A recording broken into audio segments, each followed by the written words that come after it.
there's a possibility that this is going to be a very short stream. Hello, everybody, and seems like the Spotify thing is actually working.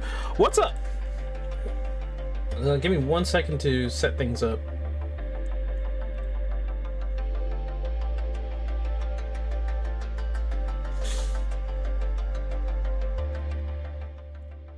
I'm gonna have to turn that one off.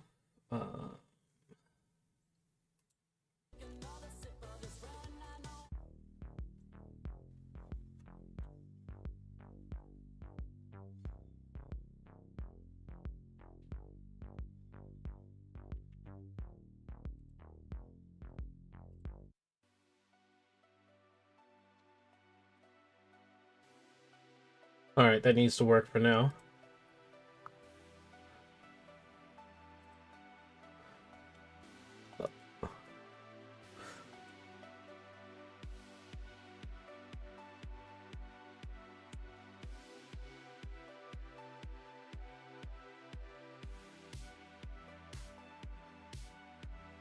All right.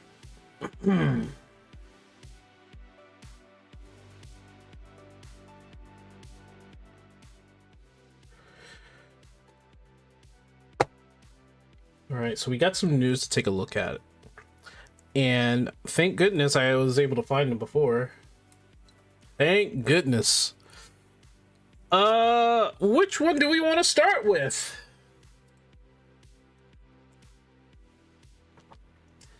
We've got the indie outperforms the AAA, or we have Microsoft bullying an indie voxel game. Honestly, both of them are very, very interesting, but I want to know what's going on here.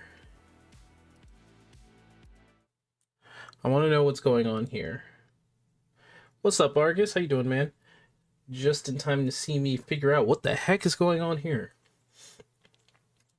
Okay, so apparently Microsoft has been kind of being the bad guy here. So it says here Microsoft bullies an indie voxel game, Alumeria. I guess if the game isn't Hytale level popularity, they are free to do so. Hey everyone, the Alumeria Steam page is currently down because Microsoft has filed a false DMCA claim on it. They sent an email earlier today claiming that this screenshot infringed on their copyright. I'm taking a moment to figure out what my path is going forward. We'll update soon. So basically they think what this is on the screen is Minecraft, and so because it was on the Steam page, Microsoft had the right to take it down. The problem is that this is a whole different game. And what Microsoft is trying to say is that they pretty much own the voxel experience because they have Minecraft. They didn't patent the voxel experience. They didn't patent voxel-like games, but they DMCA'd the guy down.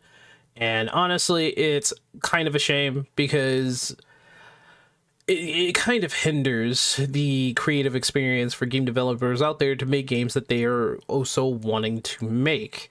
I don't know whether or not the guy made this game by himself. It's a shame that this is on a Blue Sky account, but thank goodness they actually put the link there. It's not my game, but I have been following the developer's journey with great passion. I think this needs more attention. I actually want to work on a voxel sandbox game eventually myself in the far future, and I'm not ready to accept this precedent that Microsoft can just say no. Now, my question is like whether or not this is being talked about on Twitter. So let's see. Since this is on Blue Sky, which is a shame, you should honestly, it isn't the best place. We all know that. Microsoft has filed a DMCA takedown on a tiny voxel game, Alumeria, on Steam. This is ridiculous. All their art and code is original. It's not even in the same programming language. At the very least, this demands an official statement from Mojang. Was the point of this is, or what the point of this is. And people, I guess people were talking about it. Yeah. Yeah, even if it's on Blue Sky, it makes its way over to Twitter. Now, I, for one... Oh, let me look at this.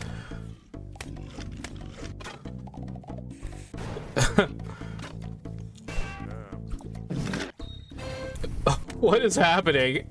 What is happening, bro? Oh, okay.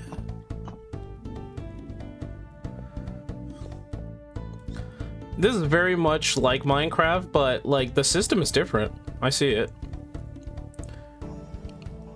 Full color lighting. I see.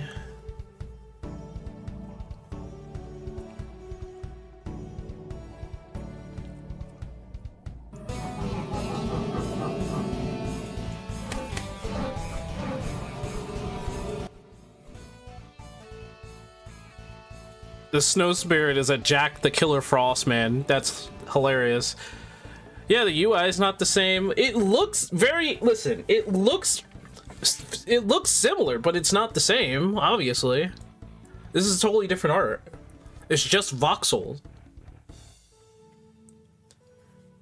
Oh, the demo actually launches this month. It's a shame it's only on Blue Sky, honestly. It's a shame that it's only on Blue Sky.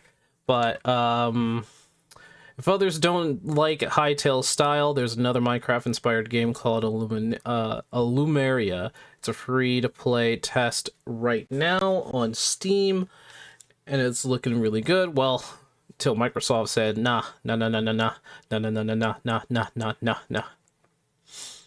After Terraria, after Hytale, after Vintage Story. In fact, I need to look up Vintage Story. Lucid Block. What is Vintage Story? I need to look that up. But I do find it interesting.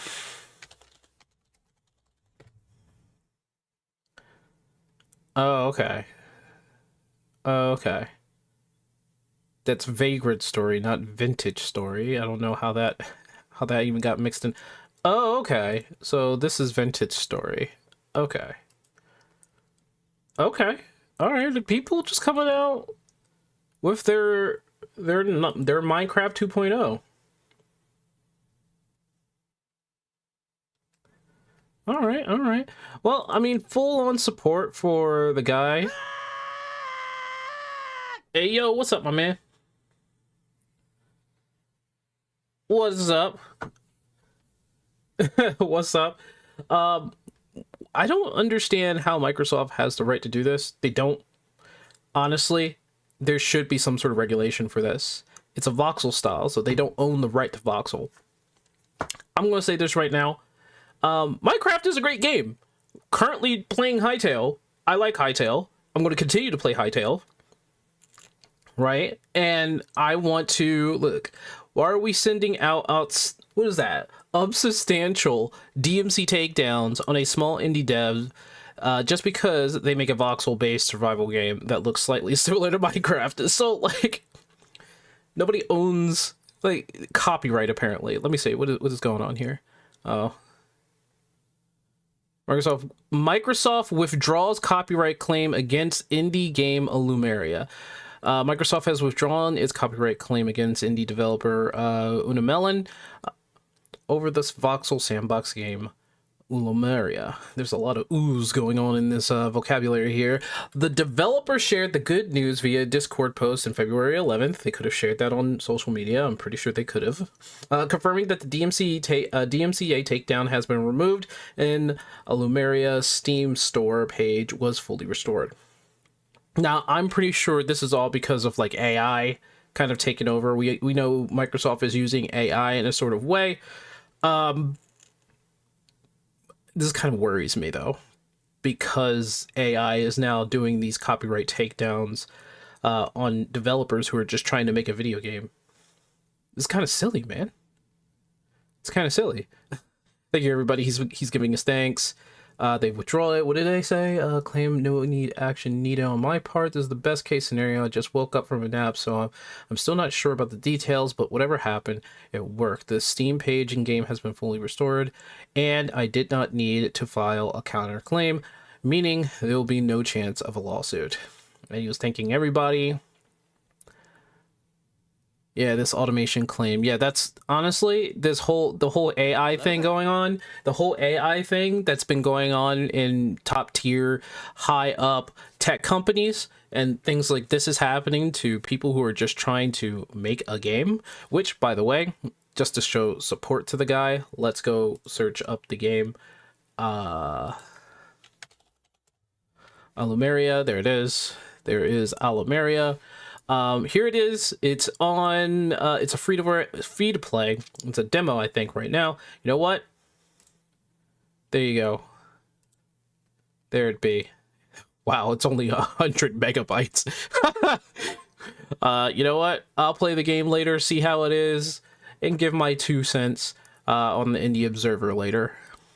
But all right, good things. It was a happy ending. Thank God. Thank God. It was a happy ending for all of us. All right. All right, but that's the story here. This really right here, honestly, is just to show where top tech companies are going, especially with AI. Hopefully something will change.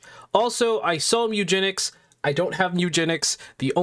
Listen, I'll play Mugenics maybe sometime later, but I don't have Mugenics right now. I'm taking a peek here. Oh, Rivals is doing great. Rivals is doing great. Okay, cool. And I heard Overwatch is also doing great. What's up, Yami, man? How you doing, man? How you doing, buddy? I'm doing all right. I'm doing fine. I'm doing fine. All right, just to promo the Discord a little bit, I do have this section called look what I found. Any indie news that you particularly want me to look at, you put it here in the Discord and I will take a look during stream. Just put the hashtag indie Discord, or hashtag, sorry, exclamation point indie Discord. There's the Discord. Y'all have fun with that. All right, we took a look at that. I'm glad everything worked out for them, though. I'm really happy about that. Okay, next thing.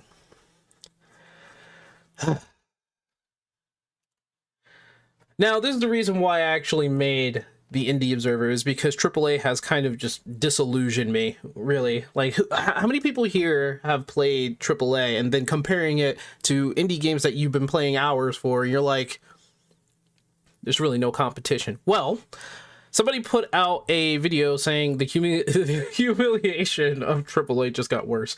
Apparently they're being outclassed. And when I mean outclassed, I mean AAA is being outclassed by indie games. Indie games are being sold more and bought more over indie games. Honestly, I'm not surprised, but it's kind of a turning point.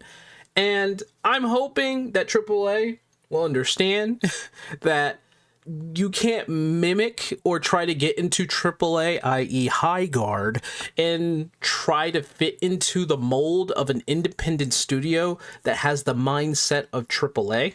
It just does not work. I'm sorry. But let's take a look at this video. It's only 8 minutes. Let me get the volume down here. Barely a month into 2026 and the old...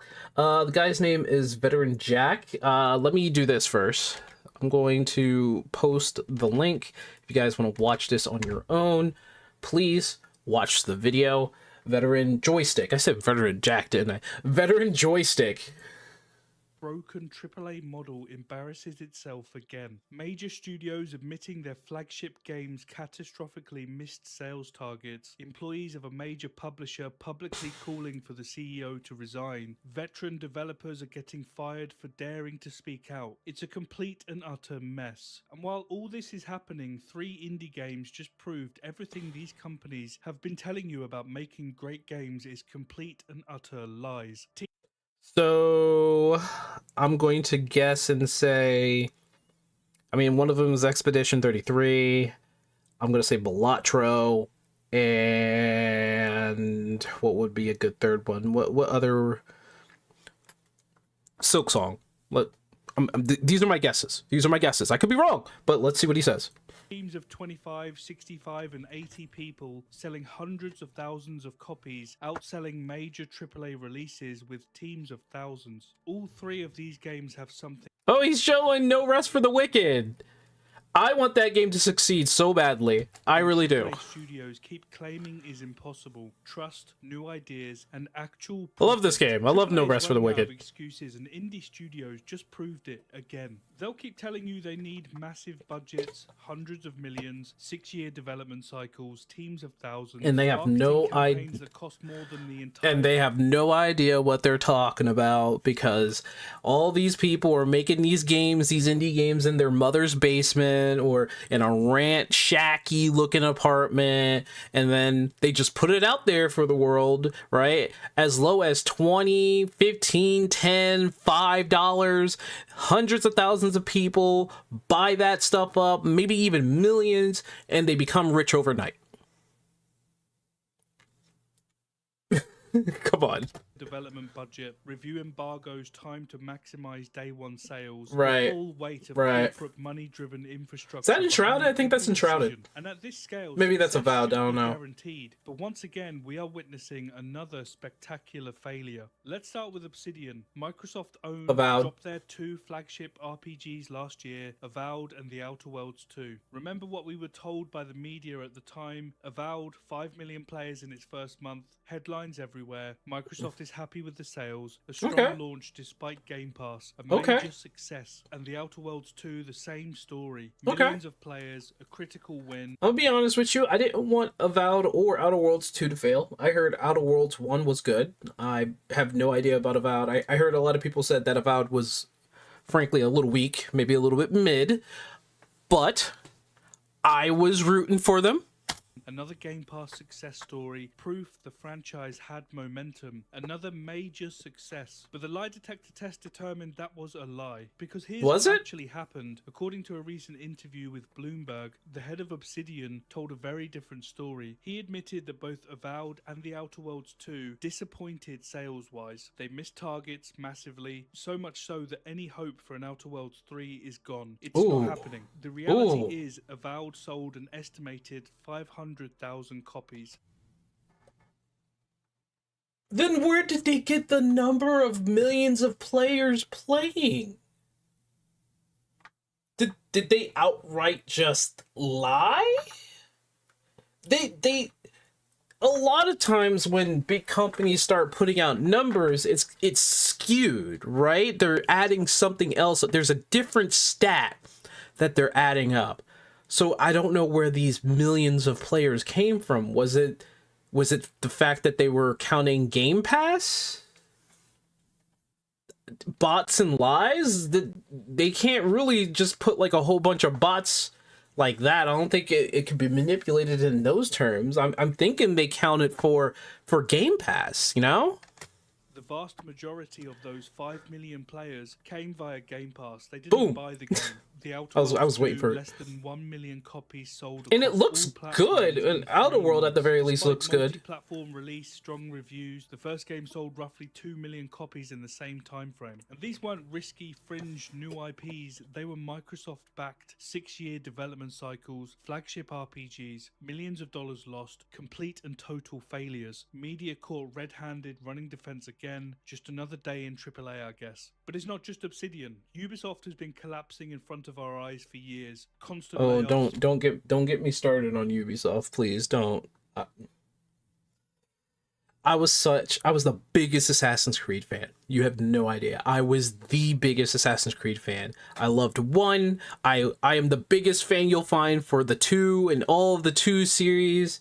Like honestly, my favorite will always be Brotherhood because of the story, the character, the narrative, and the game, just the system of it. Like you snap your fingers and then a whole bunch of people fall down, you know? A follow back. Okay, well, we'll see. But they absolutely butchered Assassin's Creed. Absolutely. But holy mess. Studios closed. Don't talk about Ubisoft, man. Don't talk about Ubisoft. At this point, and now their own employees have finally had enough. 5 French unions just publicly called for CEO Yves Guillemot to resign. Not a A vote of union? confidence, an actual demand that he step down. They cited years of betrayal, mismanagement, and a return to office mandate that broke a negotiated hybrid work 5 agreement. unions? And then it got Holy worse. crap. A 30 So I know Valhalla succeeded because people were stuck inside during the pandemic, which is the reason why they sold so well, or the game sold so well. So you gotta understand that when everybody is stuck inside, people are going to eventually try to find entertainment out there. Thus, the reason why the game sold so well. That is not likely going to happen again, and it was proven with Assassin's Creed Shadows, which didn't do so well. 18-year Ubisoft veteran, Assassin's Creed designer, posted on LinkedIn criticizing the return to office policy. 3 days later, suspended. Days after that, fired. Their stock price is down 95% over the past 5 years. Oh wow! Oh wow! Has been steadily increasing their share. The company is eating itself alive from the inside. Their own staff are rebelling against them. They haven't put out a decent. Kind of the worst idea, right? Even for me, right? Like, you see me right here, right? What these big companies surely do not understand is that representation is not important to anyone who's trying to entertain themselves. They're not going to pay attention to representation, and they just will never get that. I don't need to be represented in any Assassin's Creed game. Fucking Ezio Auditore is an Italian white man, and I loved that game. Do I need to be represented? No. Sasuke here being represented in Assassin's Creed in Japan. It would have made sense if he was a minor character and you were playing as, a ninja native to Japan. I would have loved to see Japanese representation that didn't have to be just one ninja girl who was a Konoichi. But, this was kind of their worst idea. It was their worst idea. Would you believe me that EA wanted to charge per bullet for Battlefield? I know about that. I heard about that. And EA is still the evilest video game company of all time. And I'm going to say this right now. These companies, Ubisoft, EA, anything of equivalence, that is the exception to Nintendo. Nintendo is the exception. Even though we don't like Nintendo as a company right now, they still make good games. These companies are not video game companies anymore, and I've coined this term here. They are companies that just so happen to make video games. That's all they are. That's all they are reduced to. I believe you are. I guess I've seen the post about it. Yeah. Yeah.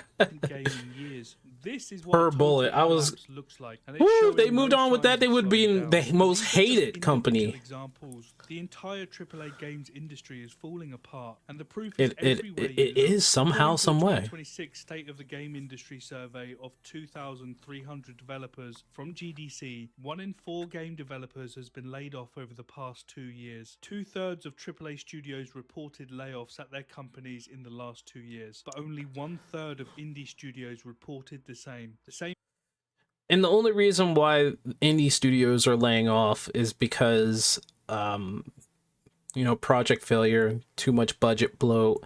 They did not do the finances right, so they couldn't pay everybody who was within. And sometimes it's just contractual. But and it's sad. It's sad on both indie, but it's sad especially on the AAA side, where it's a massive amount of people that are being laid off and fired. As of recently, what happened with Highguard? That was an independent studio, so it's going to count for the independent side. It's going to count for those stats.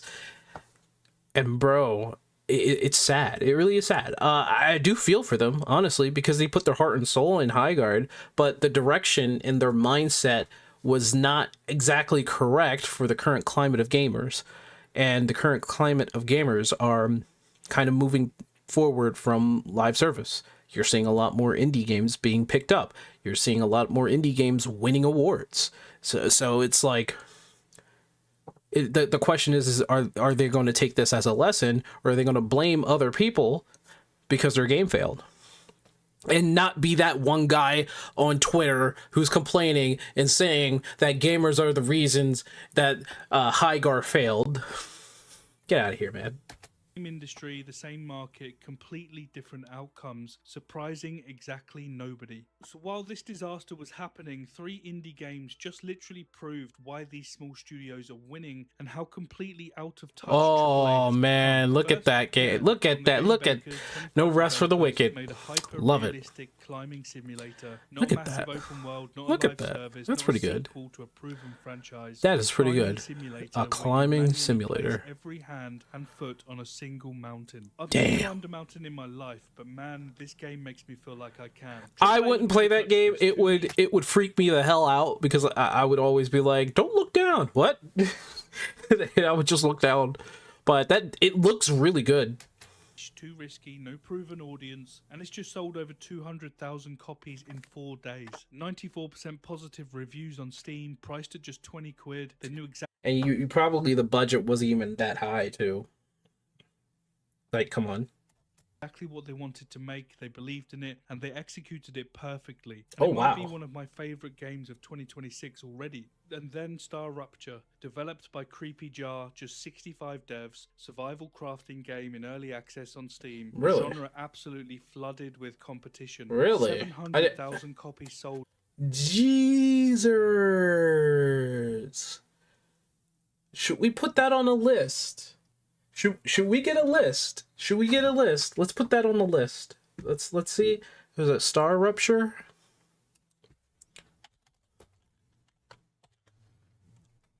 Oh, okay, and it's early access. It is indeed. Well, it's on the list now. Hey, I'm all about space. I'm all about space and the final frontier and futuristic technology. That's all me. In its first 2 weeks. Ooh. But here's the part that matters more than that. 24% of players apparently bought the optional supporter DLC. One in Meaning people wanted to spend more to support the developer. Like that's pretty damn good. 4 players voluntarily paid extra to support the developers. I do the same thing, honestly. I do the same thing. I do it all the time. Whenever Final Fantasy 14 comes out with a collector's edition, I always buy the collector's edition. Bar none. I always get the collector's edition. But that's because I support Final Fantasy 14. However, when it comes to like indie developers, if they have a collector's edition and I fall in love with their game, yeah, I'm going to pay more for their their support packs or whatever they have, you know? Is just that good. That's not microtransactions being predatory, that's community trust. That's players saying, you're doing this right, here's more money because we want you to succeed. When Right. the game deserves it, when developers treat us with respect and transparency, we will literally throw money at them. It's like you give players something amazingly good and they respond in a positive manner. Oh my god. It's like some people don't know how humans honestly work. Like, come on. The problem isn't monetization, the problem is making a bad game and then lying about it. Star Rupture built that trust through transparency, Yes, they did. community feedback, regular Yes, they did. updates, honest communication about what the game is and what it's becoming. A team of 65 people just showed an entire industry how it's really done and what a game it is. And no rest for the wicked. Moon Studios, 80 people, they've had their fair share of controversy. The same people, yes, they had their fair share of controversy. And if that ever pops up in the look what I found promoting, yeah, I will talk about it, but not right now. I love No Rest for the Wicked. I love it as a game, honestly. It's far from It's a perfect great story, game. of course, but here's what they did. They bought back their own publishing rights for the game, decided to self-publish it entirely, launched it in early access, used player feedback to shape the development, created a dark fantasy action RPG. There you go. Souls-like combat, There you go. town building and life sim elements. There you go. Something genuinely different, something risky, something triple. With their own art style that isn't this realistic cavalcade of we're trying to make it look like a cinematic universe. It is such a good game. I would always recommend No Rest for the Wicked. Let me move my head. I need to move my head because it's covering the games he's promoting. I would also put in there Hytale. Hytale had a miracle story, did it not? Did they not have a miracle story?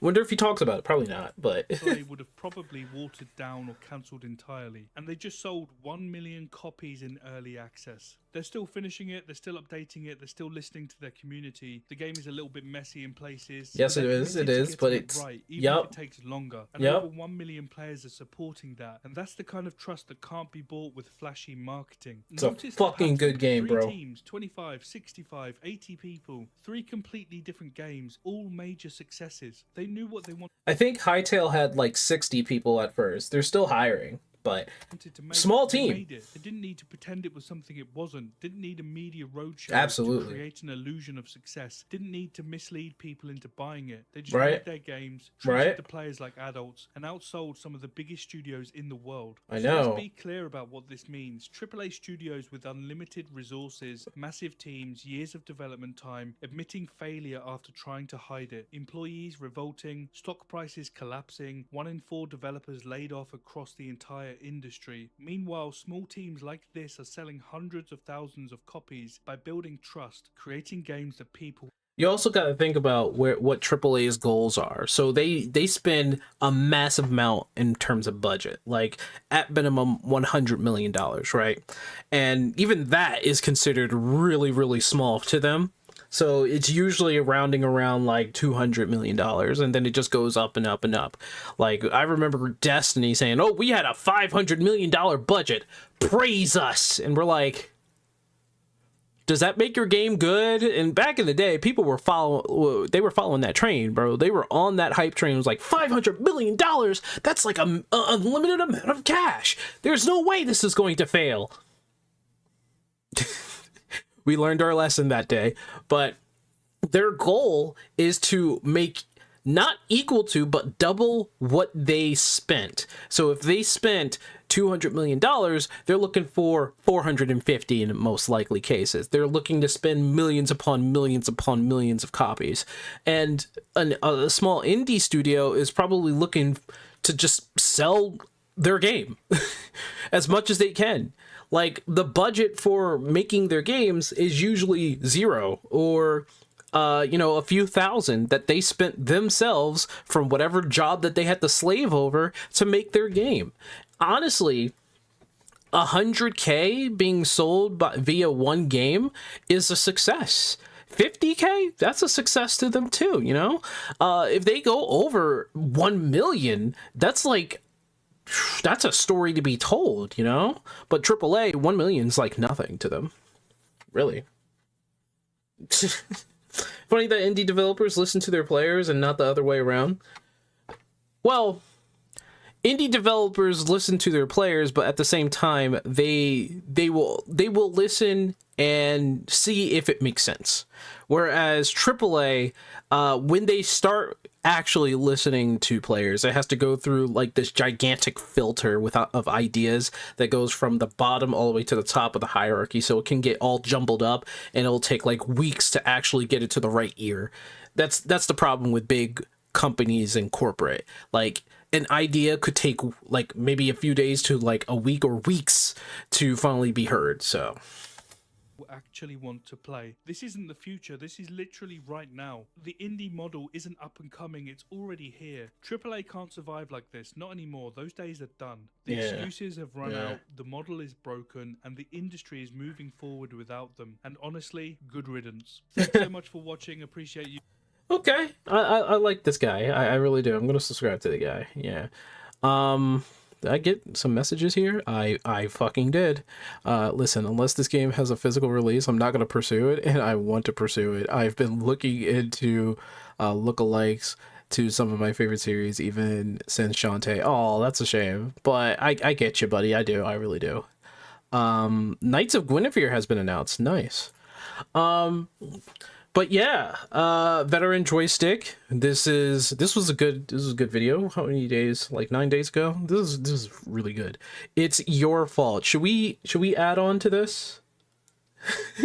Should we add on to this? Lightning in a bottle. No way this will flop. That's what the Highguard devs were telling themselves in the build up to launch. 16 days after launch, most of the studio was laid off. Player counts collapsed over 95%, and the devs are now blaming us, the players, for this catastrophic failure.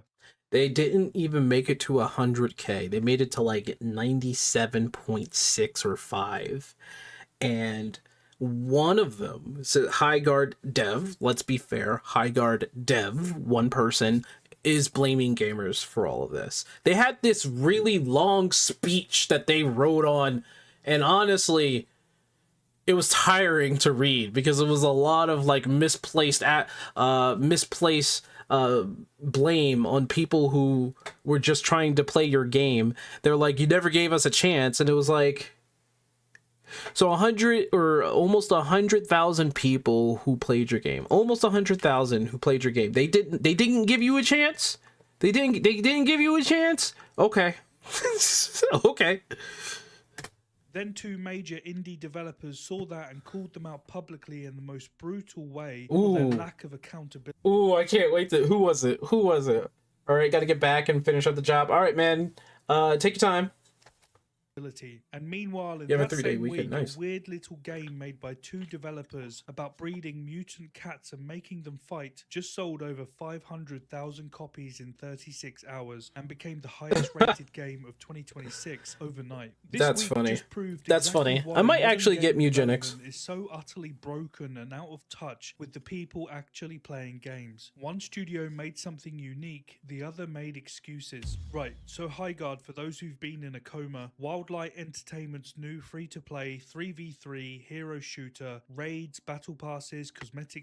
So I want you guys to look at that trailer again, because a lot of people have been saying, oh man, that was really fast development, how you got it to be 5v5 when it was 3v3 before. I want you guys to look at this, because I think a lot of people either like didn't pay attention, but the people actually playing games. One studio made something unique. I want you to pay attention. Excuses. Right, so Highguard, for those who've been in a 2, coma, Wildlight 3, see, 3, 3v3 hero 4.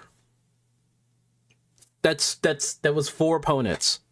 That was 4 opponents. So they already had, and this is just me, you know, theorizing here, because it's not an actual fact, so take this with a grain of salt. But I think they already had 5v5 in the background. I think they already had it in the background. They probably knew this was going to happen. shooter, raids, battle passes, cosmetic shops, the full live service money grabbing checklist, the same bland, expressionless, smooth skinned heroes with literally Sub-Zero likability. We've seen these characters 15 times over the years, they've seen these characters 15 times, they made them anyway, but somehow even worse. It launched on all platforms, big plans, seasons mapped out, a rumored $200 million budget. A $200 million budget, bro. Over 100 devs, major investment, Ooh. technically an indie team, but 100% AAA in spirit and ambitions. And spoiler, major flop. And that's what happens when you bring AAA ideas into an indie space. It just, like, it's not very likely to succeed. What you learn from the AAA world, honestly, don't bring it with you. Take what you can get, which can give you an advantage, but don't bring the lifestyle or the personality. The only people that are going to eat this up, right, are basically the typical modern gamer who only eats this kind of stuff up and has been raised or grown on it. then Mugenics, a game where you breed cats, mutate them. Like the modern gamer is not going to like this. They're going to say, wow, the art style and the graphics looks pretty piss poor. This looks like it had very low budget. I wonder who this is for. And it's going to, like, you're going to look over your shoulder and you're going to see, like, oh, it's for the hundreds and thousands of us. And then watch them fight in turn-based tactical combat. Two developers, almost a decade in development, no battle pass, no microtransactions. Please don't show the cats mating. Please don't show the cats mating. No, we'll finish it later, just trust us. No missing features to be patched in, just cats shagging and scrapping. And guess what? Oh my gosh. Success. One game needed you to stay forever to survive and keep the lights on, but couldn't be bothered to figure out why you left in the first place. The fact that they said, well, we knew we wanted to be a live service FPS. We knew what we wanted to make, and it had to be a live service FPS because gamers are playing live service games in FPS. I was just like, wow.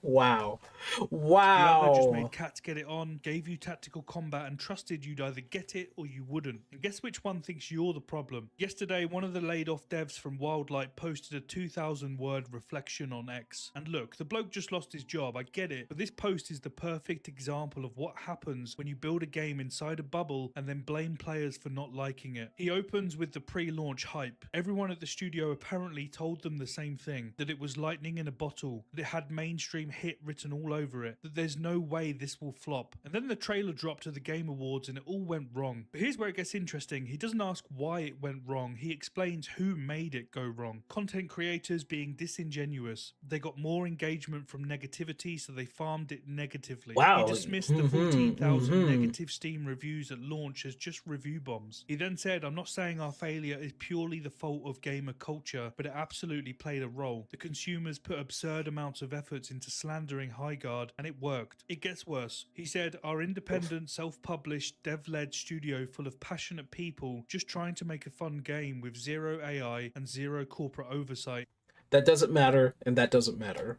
Just because your game has zero AI and zero corporate oversight doesn't mean that the game is going to automatically be good, right? You could take the flakes out of a piece of shit, you could take the flies, the dung, the dirt, the dust, and it still will be a piece of shit.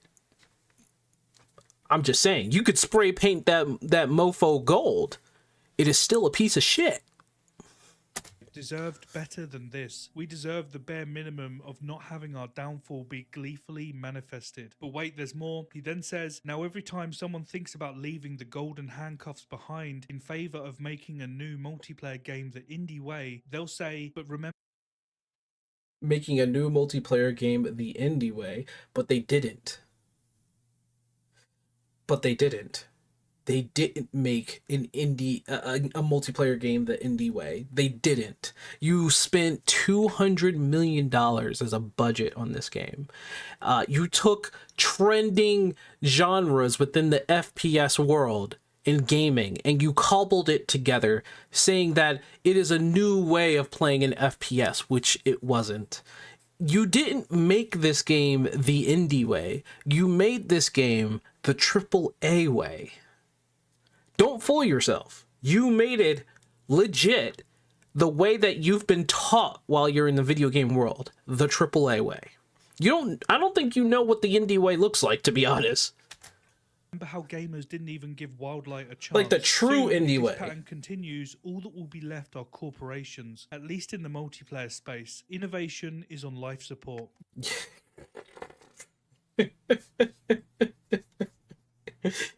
That's funny. That's funny. That's really funny that they would say that. That's absolutely hilarious. Mate, you made a hero shooter with raids and battle passes using the same character archetypes we've seen in 15 other games. You took ideas from Destiny, Apex, Overwatch, Rainbow Six Siege, mashed them into an unrecognizable lump, and somehow made it worse than everything it was inspired by. That's not innovation, that's corporate design by committee wearing an indie studio t-shirt. Now yes, he mentions getting real harassment, personal attacks. That happens and it's inexcusable. Yeah, that happens all the time, and fuck all those people who are harassing this person. Like, he doesn't deserve it. He's airing out his grievances. Like, let the dude air out his grievances. Criticize him if you must, but like going around and really harassing the person, yeah, no. Memeing on them, I don't think that's harassing. Really, that's really like a joke for joke's sake. But harassing, yeah, I agree. There's no need to harass the guy. But you can't use that as a shield to deflect every legitimate criticism of the game itself. Because here's what's missing from these 2,000 words. He never once asks why the game lost 98% of its player base in the first 2 weeks. And Dang, it got lower. 1,000 players on Steam as of the time of this video. Never once asks whether any of the 21,000 negative reviews on Steam might be valid, legitimate concerns with the game he helped create. Not once. And this is exactly why this week Wildlight reportedly let go most of their their development team. The studio's official statement says, "Today we made an incredibly difficult decision to part ways with a number of our team members while keeping a core group of developers to continue innovating on and supporting the game. We're proud of the team, talent, and the product we've created together. We're also grateful for players who gave the game a shot and those who continue to be part of our community." 16 days, that's how long it took to go from a launch of nearly 100,000 concurrent players to shutting down most of the studio. And when two successful indie developers Didn't break the record though. In terms of percentage, I think Concord still beats that, maybe. developers behind some of the most innovative games of the last few years saw this pattern, the failure, the layoffs, and the blame shifting. They said what needed to be said publicly. Adrian, and I'm sorry I'm going to butcher your surname, Chamelaz, the developer behind Witchfire, amazing game by the way, go play it, saw that post and called it out. He said, "There's no bigger mystery in game development to me than games that hundreds of people work on for years and nobody can see they're just bad and stand no chance. No, it's the gamer culture that killed it, and the Game Awards, and the..." I should probably read this. Give me a second.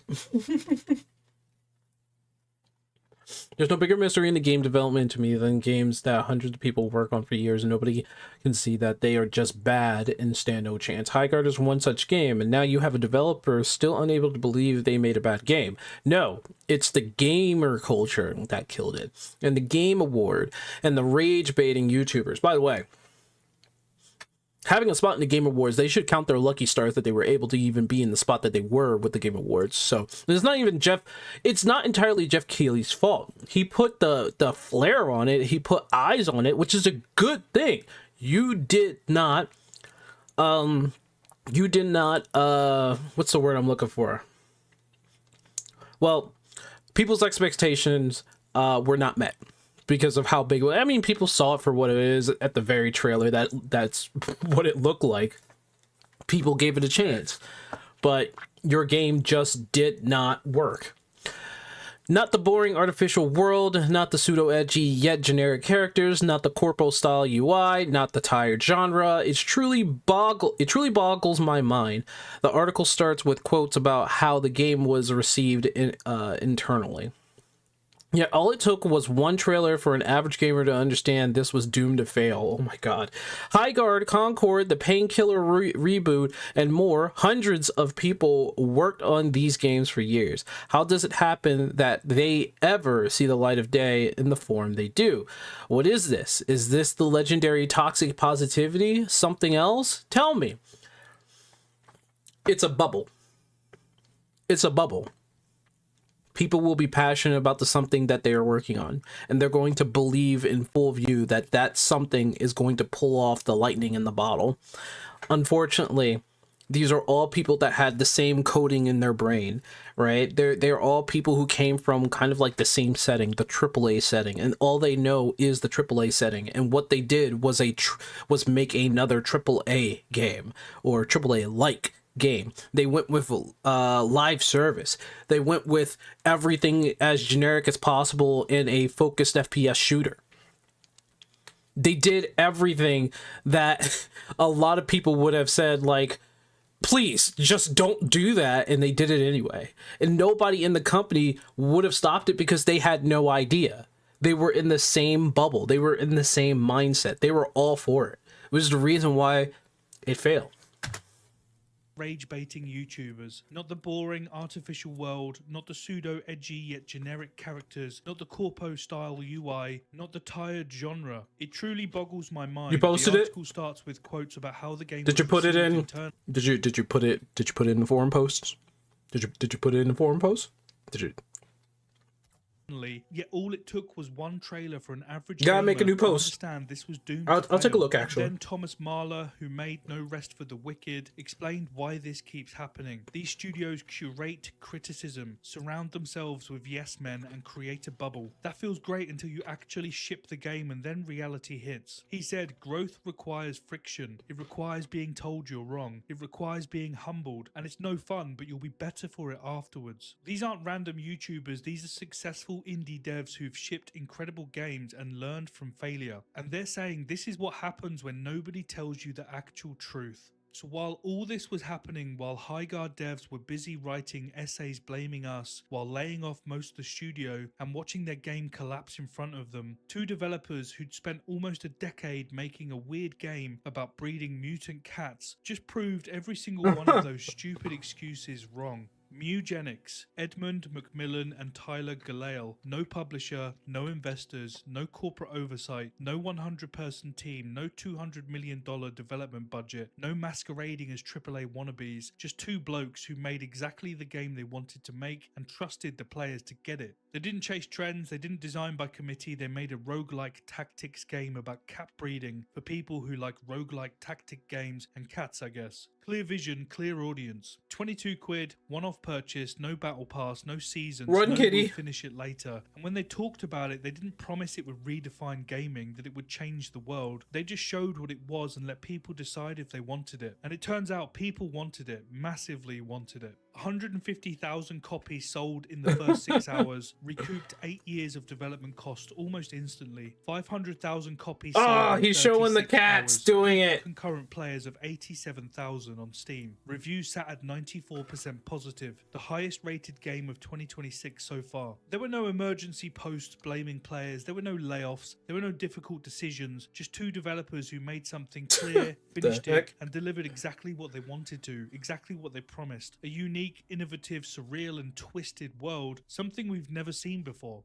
This is what happens when you respect your audience instead of demanding their loyalty. Highguard didn't fail because of gamer culture, it failed because it demanded trust and interest it hadn't earned, couldn't hold players when they showed up, and then blamed them for leaving. Mugenics succeeded because it made something different, quietly showed it to the world and let the game speak for itself. One studio made something unique, the other made excuses, and the numbers picked a winner in just 6 hours. Anyways, thanks so much for watching, appreciate you. If you enjoyed the video, drop a like.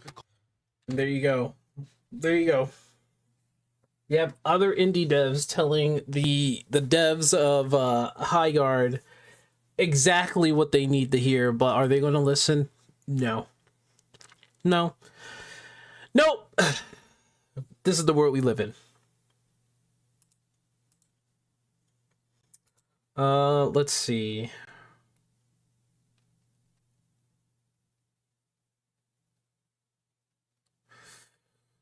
Not exactly seeing. Okay, there's a new post. Okay, there it is. There it is. Thank you.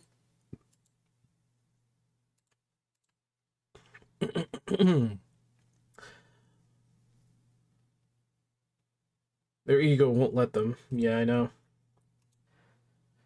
Okay, so Reloaded. Reloaded dev is apparently mad at people. And they want you to use Blue Sky just to see their yep, Blue Sky, yep. Steam needs to do more to censor hateful criticism from gamers. Okay. Okay. And it's from Hero Hey. So the other day I talked about Reloaded. This game launched. It launched. Can you even call it a launch when it had like a It launched. 57? It launched. More of like an instant fail, but yeah, Reloaded launched. Got a max player count of 57. Now it's 36 as of recording. Oh, they made it to 57? Oh shit. 57. They didn't even make it to 69. And I saw some tweets from Gothic Therapy where they showcase a few tweets, or excuse me, a few. They didn't even make it to 67. Okay, I'll stop. From the CEO of Reloaded, this Ben Myers guy. And in the screenshots of the posts, he is complaining about gamers and Steam and wanting to censor the Steam forums. But yeah, of course, if he does, he'll get criticism for it. But he really wants to. And I went over to the guy's Blue Sky account and I couldn't find those posts. Actually, it looks like he deleted them. Oh man! So I'll say, like, apparently he said this stuff because, you know, it's not there anymore. But the screenshots are still out there. And let me show you where this discussion really started.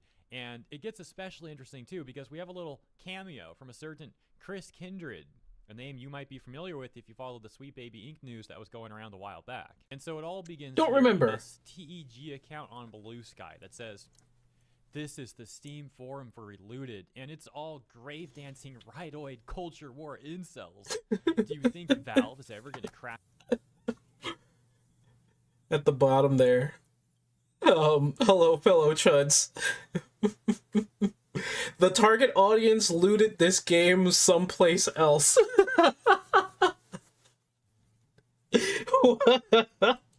Down on this stuff? They allow this Oh, nonsense man. to fester on their platform, providing hate mongers a soapbox to spew vile racist BS. Deeply frustrating.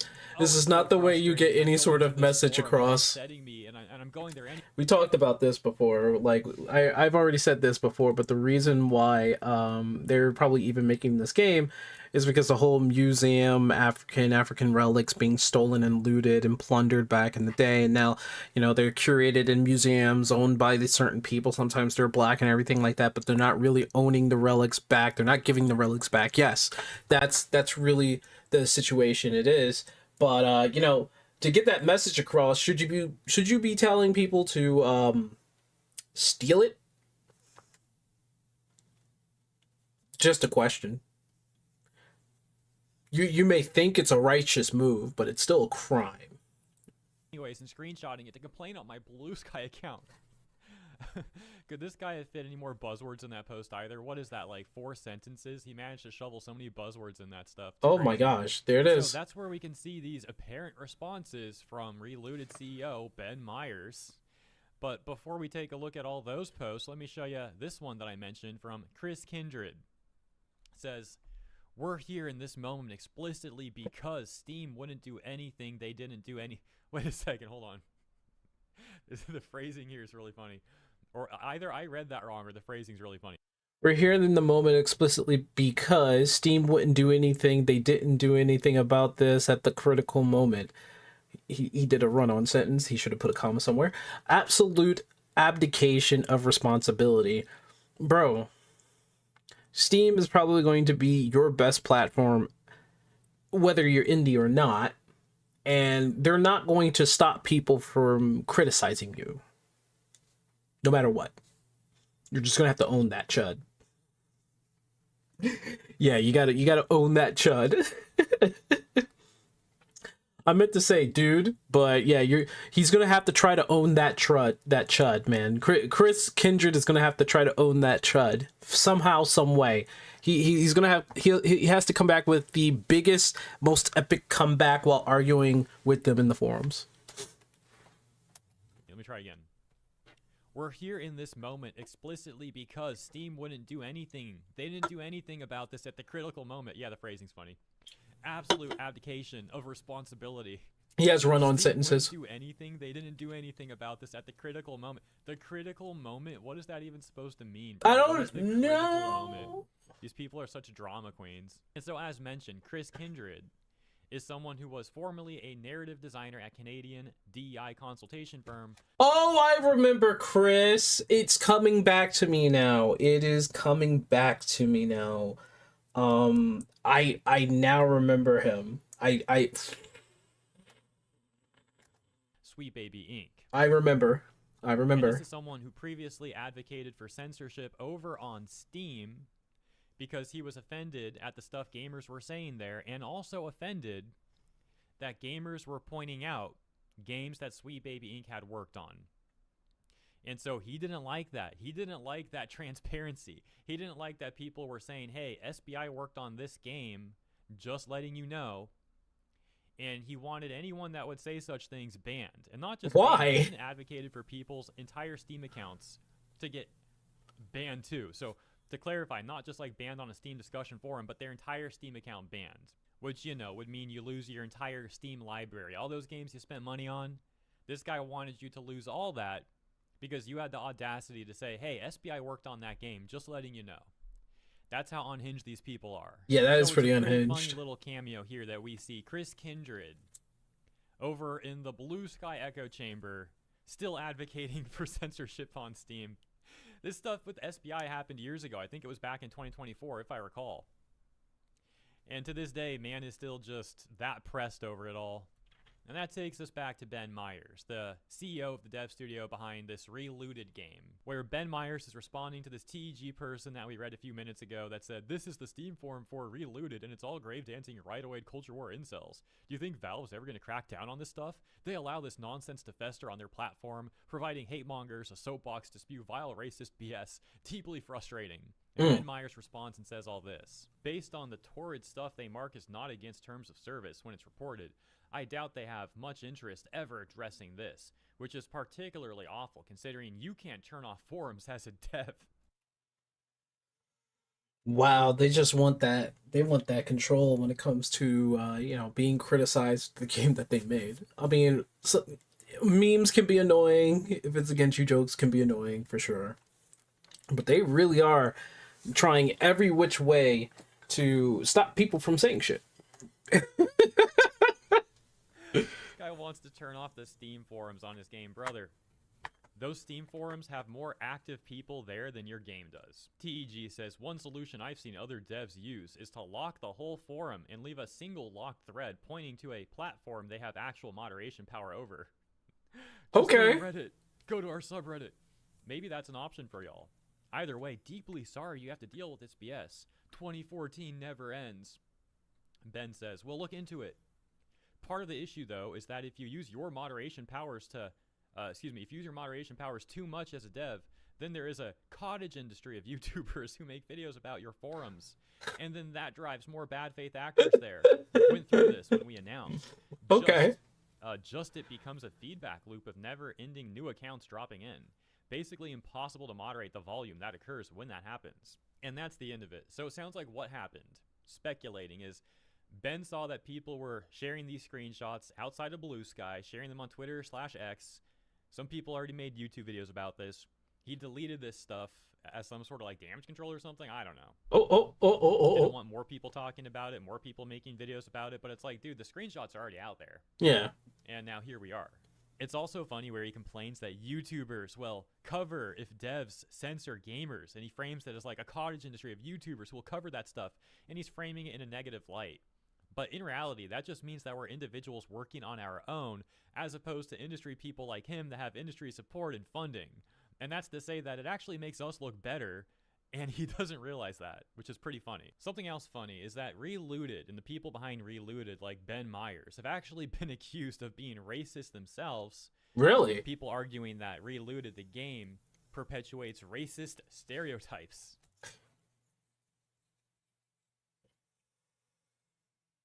I mean, you have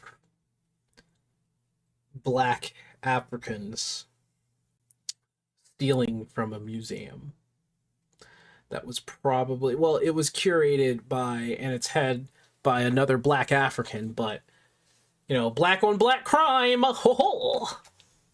And these people have said nothing about that stuff, but they're really quick to label gamers as racists. Meanwhile, again, they don't address what people are saying about What do you mean racist? What do you mean? What? their own alleged racism. Instead, they're busy complaining about Steam forum posts and being worried that people will make YouTube videos if they censor their Steam forums. Reminds me of discourse in 2024 around Ubisoft and Star Wars Outlaws, where it was reported that Ubisoft was trying to pressure Steam to hide or limit the visibility of the concurrent player count for their titles. They were so humiliated that people could see the extremely low player count on their Ubisoft games. That they wanted that censored. They didn't want people to be able to see that data, apparently. Of course they don't. Of course they So didn't I'm want to just see getting that. similar vibes from this as well. We see this time and time again where some modern audience Slav games come out and these people very quickly jump to a smear campaign or just outright censorship. The smear campaign was their old strategy. They'd contact their gaming journalist buddies, get some nonsense article written up. "Oh, the gamers are chuds, blah, blah, blah. We don't deserve this." Like, no one cares about what gaming journalists have to say anymore, though. So, like, some of them still try that strategy, and it just fails instantly because, again, no one cares about gaming journalists like that. And some of them don't even try it anymore. Instead, "Oh, how can we get Steam censored so people can't voice their opinions like this?" Yeah, they would love if, like, people were forced to only use Reddit and they could have their, Reddit White Knight mods just remove any post, ban anyone that has a dissenting opinion. Anyways, yesterday was that High Guard dev that was all whiny and crying and trying to play victim. Now we got this Ben Myers guy. That's the industry for you. Well, this part of the industry at least. Let me know what you guys think about all this in the comments. Thank you for tuning in. Have a lovely weekend, and I'll see you in the next one.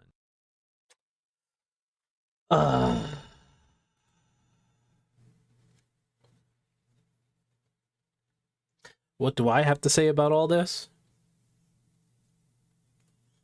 Sucks to suck, bro.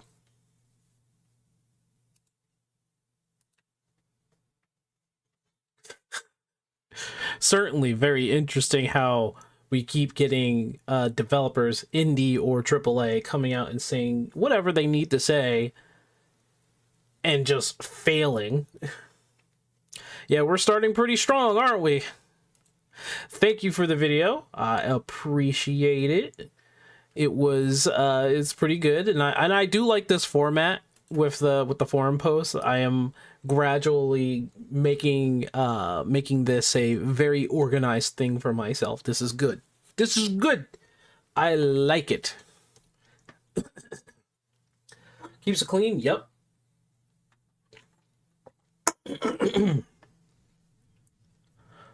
All right.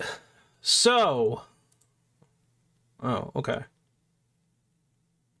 Y'all don't mind about the Vaultbreakers. I don't know who this is. Ah, okay. I see. These are one of those people. So, if you're watching, I'm sorry. I'm just not into that. Sorry about that. Sorry. I'm just not that type of person to go into that, you know.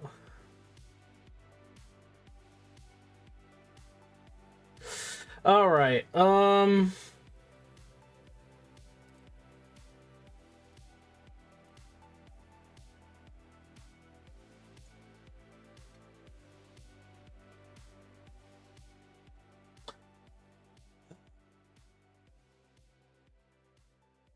I don't know how long I'm going to be able to play Vaultbreakers. Sorry. I don't know how long I'm going to be able to play Vaultbreakers. My sister is out in the wild, and I have to make sure that she gets back home sooner or later, so I'd have to go and pick her up. But on the meantime, we can play some Vaultbreakers.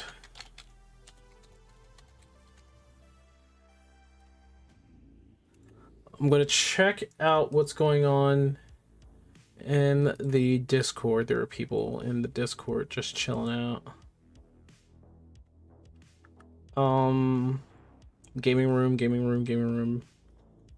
Not really too sure if there's like any English speakers.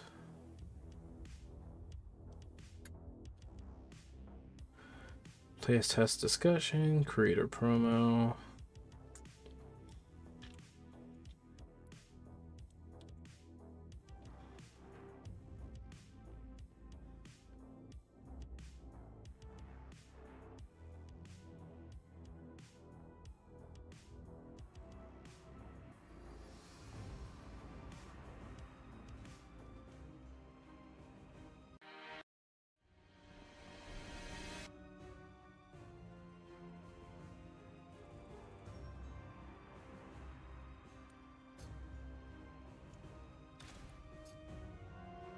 Okay.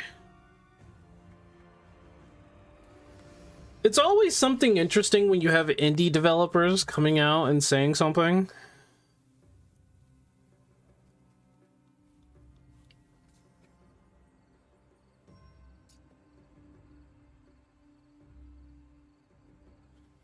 Oh my god. Wait, hold on. Listen to this. So I don't see what the problem is. If a casual player don't know how to play and try to go into Savage, they and everyone else in the raid is going to realize very quickly that there is an issue. The casual player is either going to freak out and quit, or they're going to go and learn to play the game and give Savage another try once they know what to do. No, they won't. That's not a guarantee. Any decent Savage raid group is going to let that person know what they are doing wrong, of of course they are. And most prog groups are just going to disband from frustration of playing with people like that. True. I don't believe in hand-holding. Let them figure it out for themselves. And I did somebody like... Oh no, this is just new.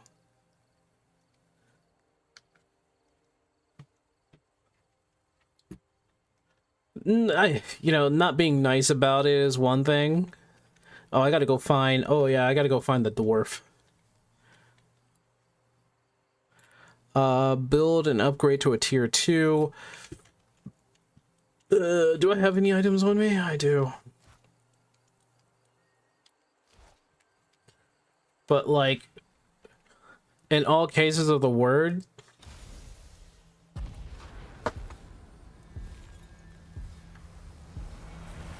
yeah, he's like, I don't see what the problem is. Casuals will go back and learn Savage if they, I mean, that's if they invest that time. That's if they really want to. That's if they have the commitment to do so. But a lot of casuals feel, and this is what I've seen, is that they just want to be guided. Like, they don't want to solve anything for themselves. And sometimes it is just a skill issue. Okay, so I got to make my way over here. Looks like there's some stuff that... Oh my goodness, I am... Where the hell am I?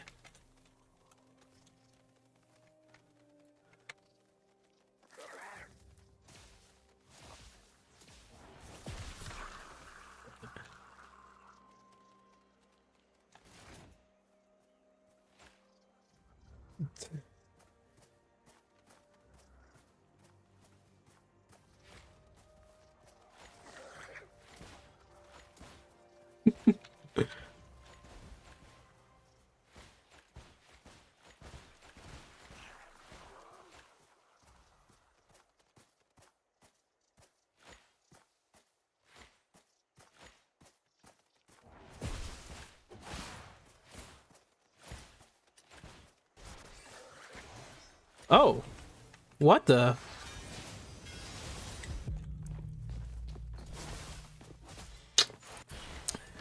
I had a pickaxe. Well, I wonder if I lose my horn because of that.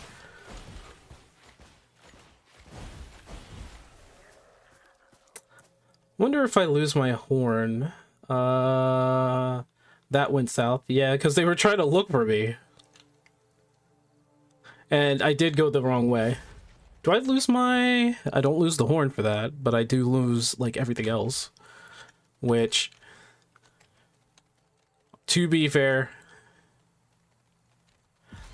I was not ready for. Blood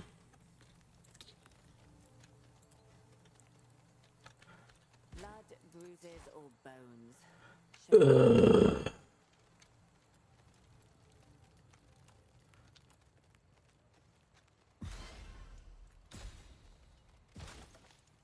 So I don't lose the horn. That's good.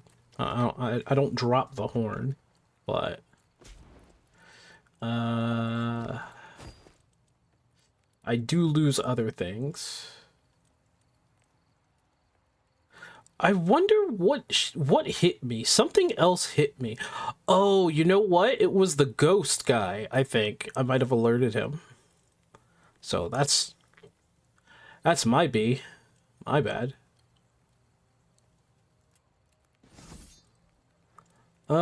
And I don't have any helmet or shoes whatsoever. I don't have any...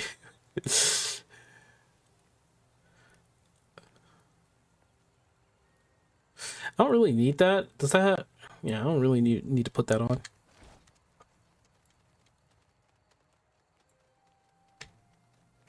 Yeah, I got hit by that. That right there was what really took most of my life away. I could have stood a chance, but... And now I have no money for shoes. Great. Great.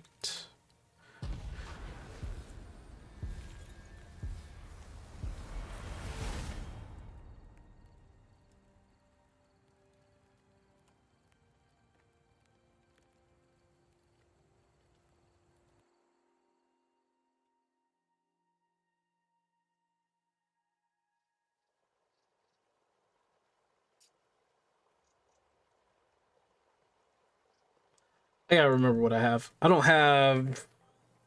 have a lot of things. I have basic shit, so I'm going in with basically nothing. That person was really determined to find me in the bushes. What if I just like left?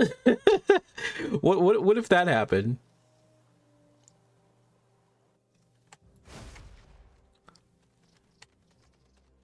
I know where I am.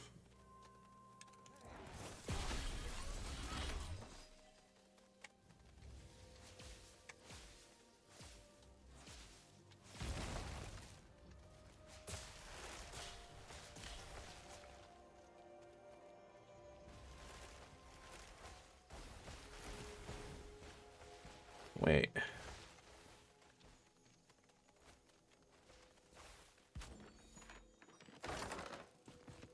Meanwhile, I'm probably going the wrong direction here. Yeah.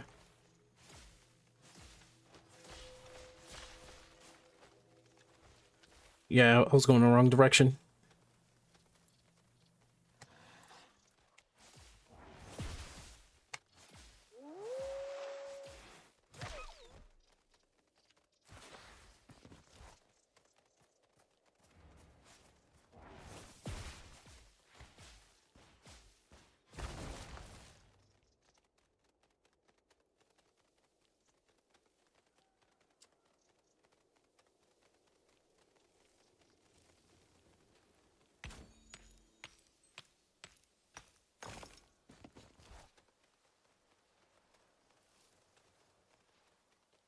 Somebody's been here, and they didn't take out all the wolves. They only took out some of the wolves.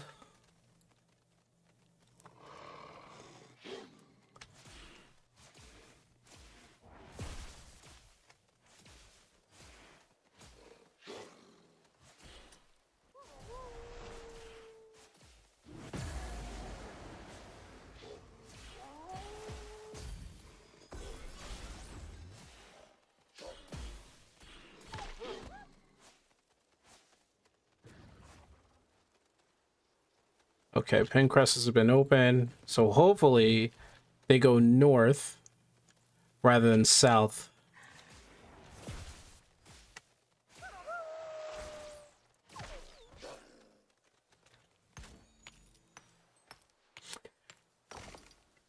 Does my slowdown still work on dash? I saw 5 line indicators. Oh, sorry, read that before, but yeah, you be right.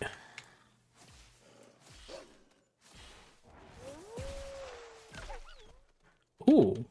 I mean, the only way to get over there is to either you need to like port hop on the on over there, so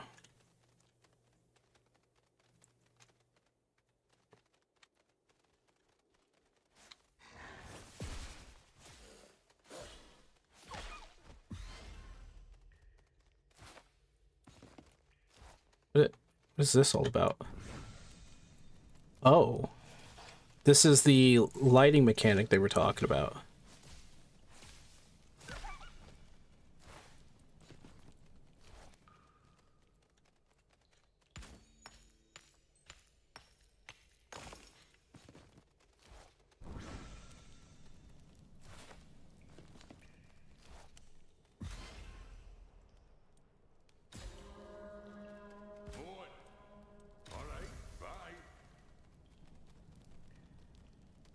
All right, got the dwarf.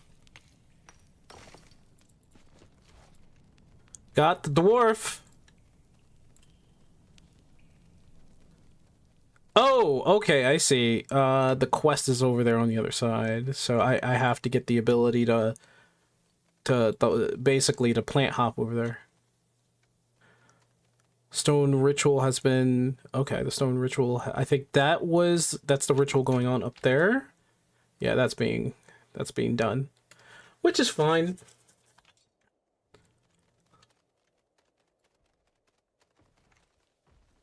The amount of aggression that's in this game is crazy.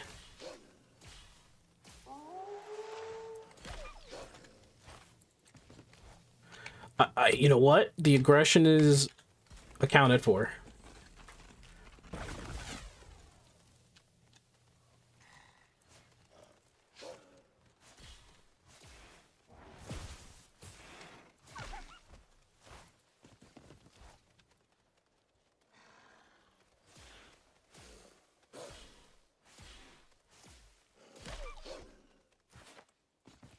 Found a new glove.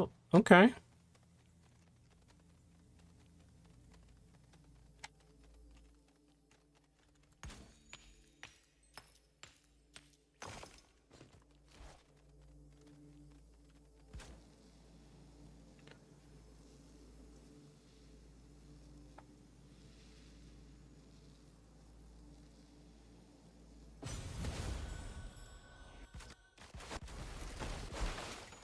People were doing shit. People were doing shit.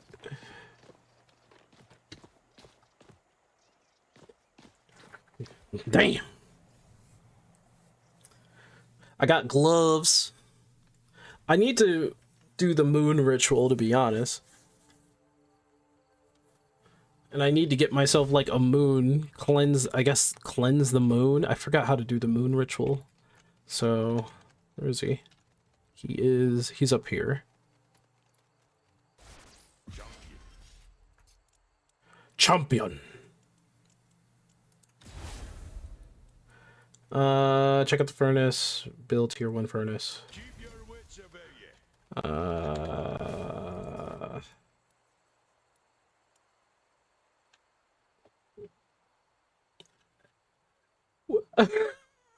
copper gear? Come on, man. The copper gear? Oh, man. I can't. I got that. I got that. I got that. I got that. Okay. Can I just...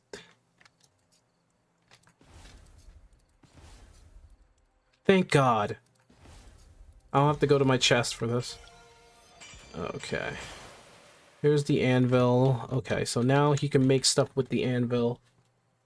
Just announced update 3 is set for the 17th. Is update 3 the taming one? Oh my gosh. I gotta make this freaking gear, dude. You don't have gear, brother. You don't have it. Hood of Slang.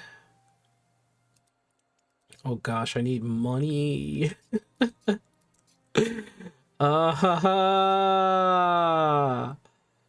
Damage against bosses. Ability power. And that takes cloth.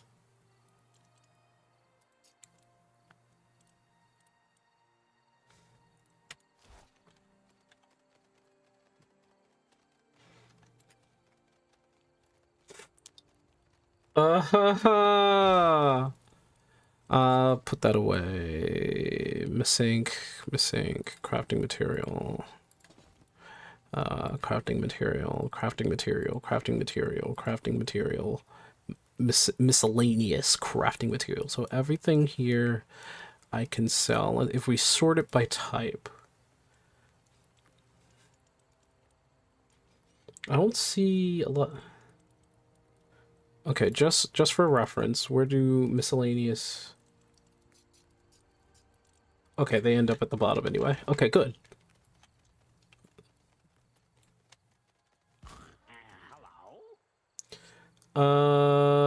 We need to kill Alric the Trapper, retrieve his possessions. Okay. We can do that. Let's see.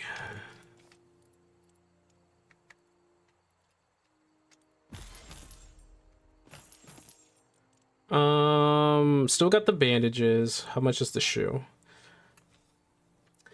Of course it is. Of course is silver. Okay. 120. I can get a better boot, but I lose out on a bunch of, you know what, let's get it.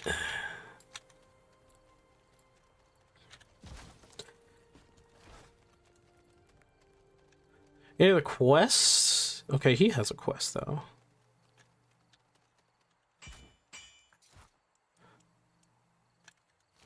What does he want me to do? He wants me to build the furnace. To find info on the copper god cogs, you must craft dynamite at Godric and explode your way into the Scrat invasion. How much? Only have 1 gunpowder.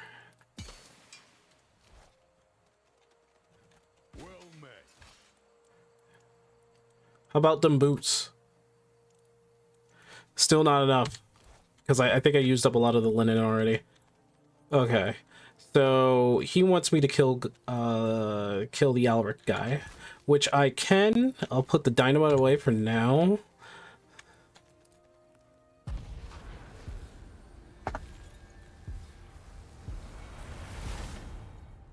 My ability to win fights is only... Honestly, it's only if I get lucky. I don't have, like, the character that's for me yet. Thor would be one of the characters that's for me, but they completely neutered Thora, and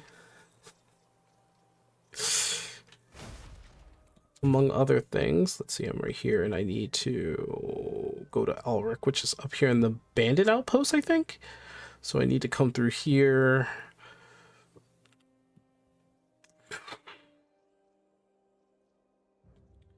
Scrats, the farms. Yeah, let's get to the abandoned outpost.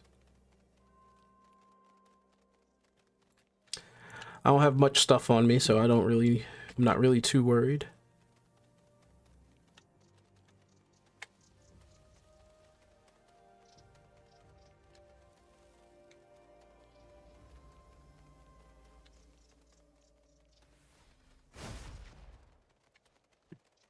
What? Grand. We have a wolf. Yeah, that's right. Going through that is a pain.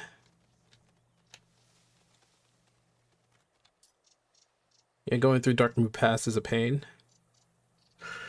Pain in the arse, really.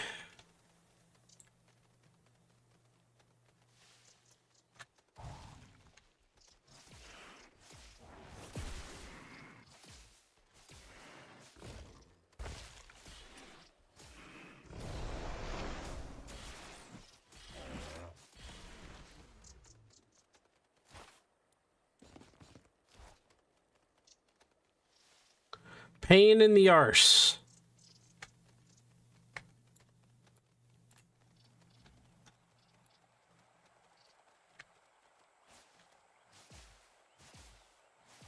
Oh wait, you know what? I don't need to do all that.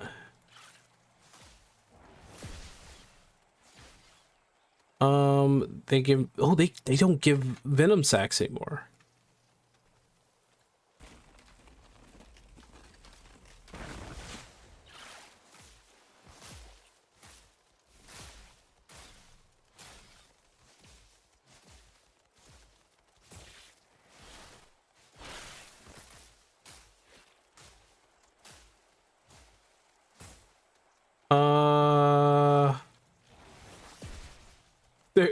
Okay, the AI is a little weird. It's really trying to predict where I'm going. Oh.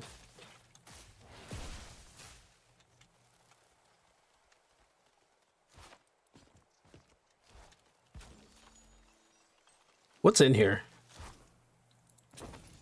Wow, okay. That is certainly an upgrade for me.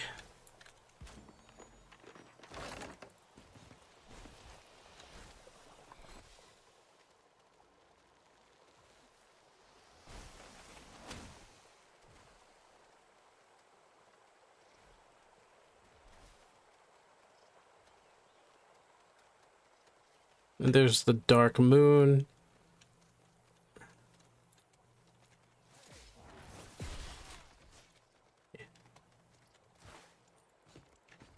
Cloth and gold. Never say no to that.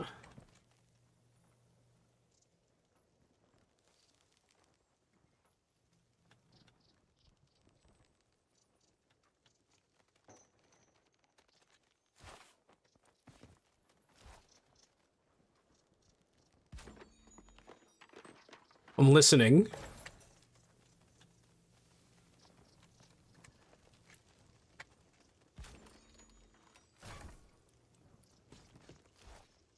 Okay, that's just stuff for me to take.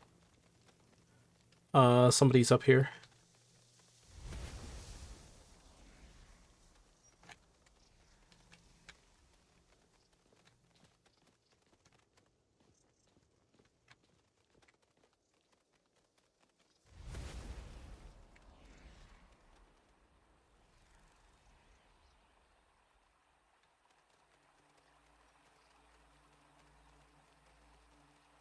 Now, I don't think Alric's alive anymore. So, might just be... I might be SOL here. Yep. Completely and utterly SOL.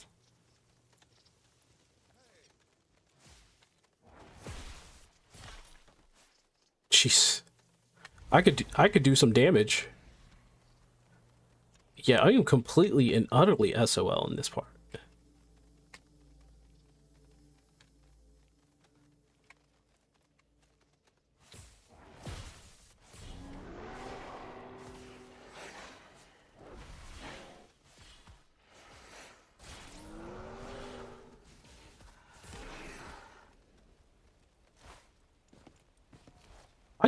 It had a shield generator. It is an option though. So I don't need to kill Alric. But where's his shit?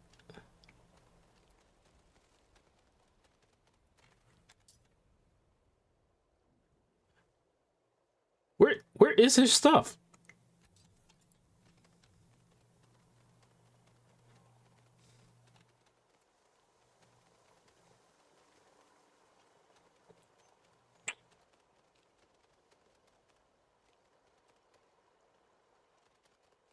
I can't really say I know where it is, but I wanna...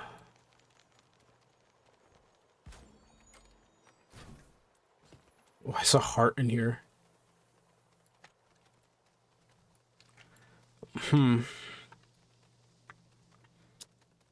I don't remember where it is.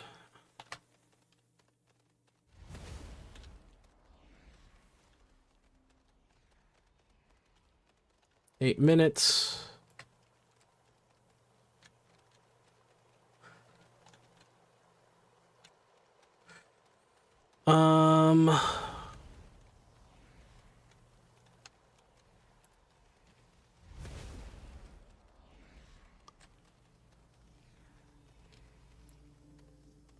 It's like, it sounds like a bit, it sounds like it's being used, but it's not.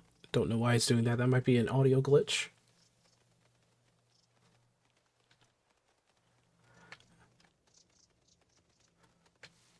Well, damn it.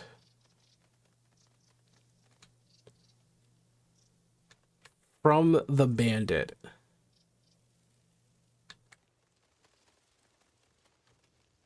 Okay, so I'm SOL.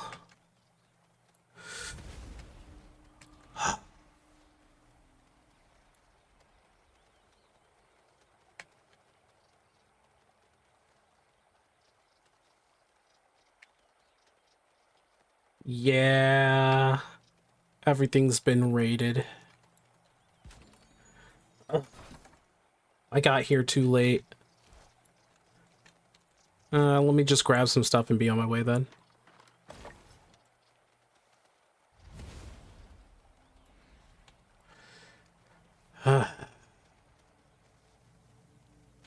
What else I need to do? Scrap building? Okay.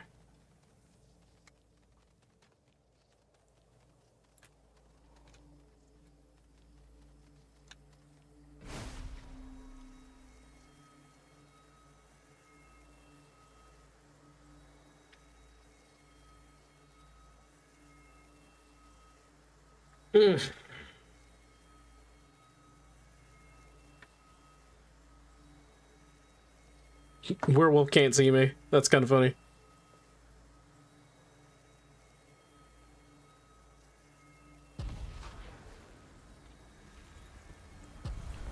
Alright, I'm gonna go to the bathroom. I'm pretty sure I was the last person on the map, which means like, oh no, somebody else was there. Because I need to beat Ulrich, but my spawns have not been great. My spawns have not been amazing. Not at all.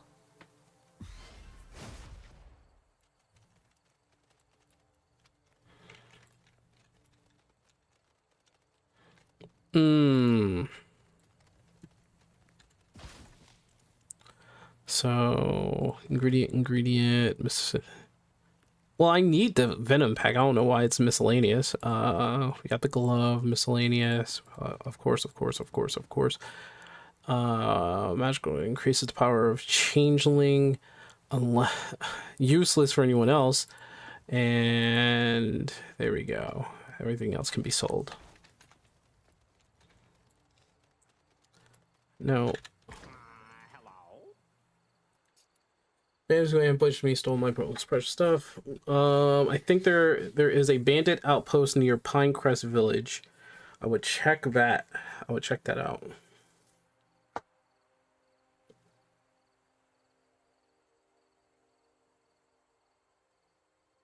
Bandit outpost near Pinecrest Village. Right. Don't forget gold, Billy. See anything you like? Alright,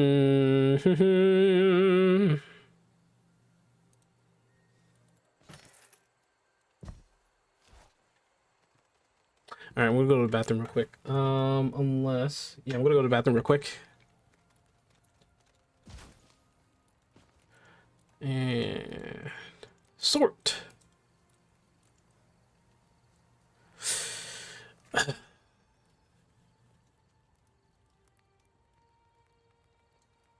Walking in with no helmet. What actually do I have right now? I have the accessory and the blink, but I don't think you can blink on the other side of something like a fence. So if 40 power vortex explodes.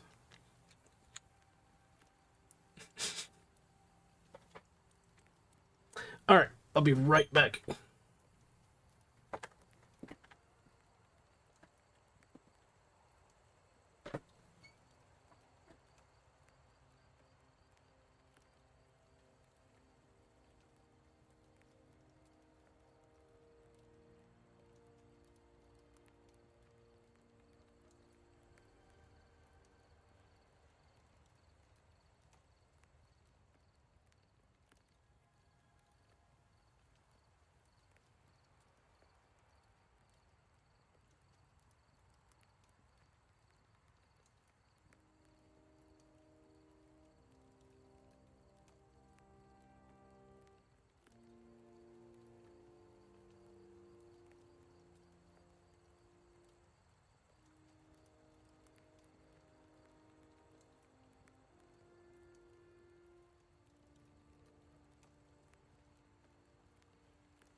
Dum, dum, dum. All right.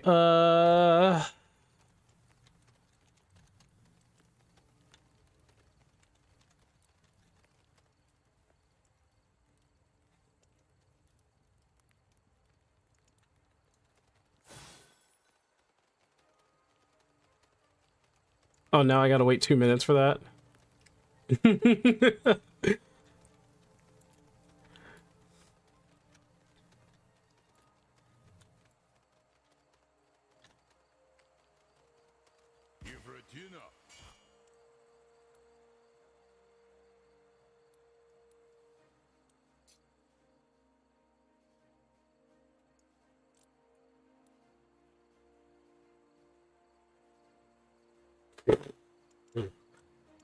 I don't think I'm gonna spend money on this, but damage against bosses. Okay, that doesn't help me whatsoever. It's 50 damage against bosses, 25 against bosses, which is not helping me too much.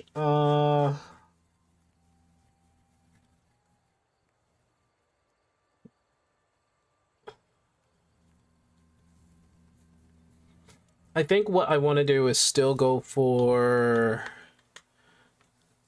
Let's get his crap out of the way. And then we can think about where we want to go after. Let's get his goods from Alric, if I can get it from Alric. And then move on.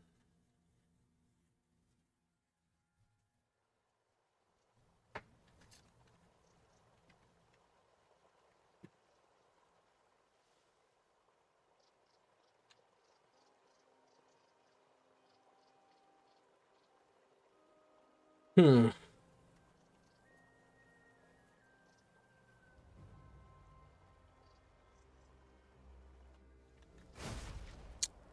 Oh, great. But this actually might work out in favor for me.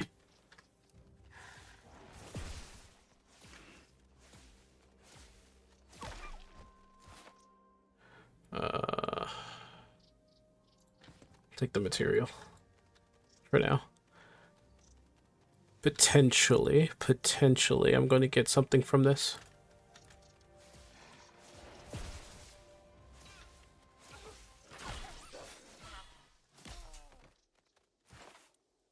Gold linen. Oh, of course he put something there.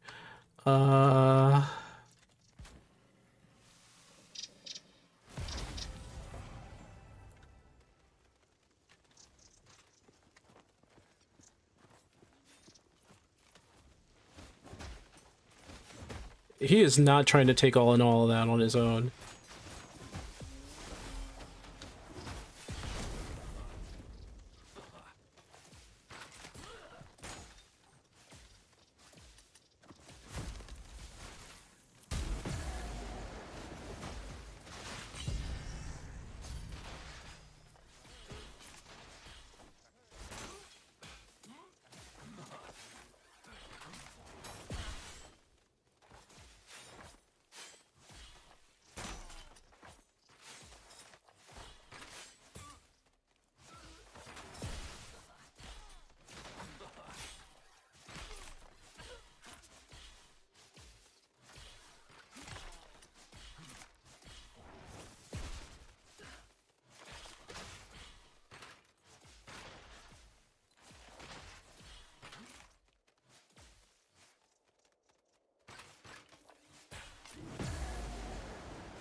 was a bot.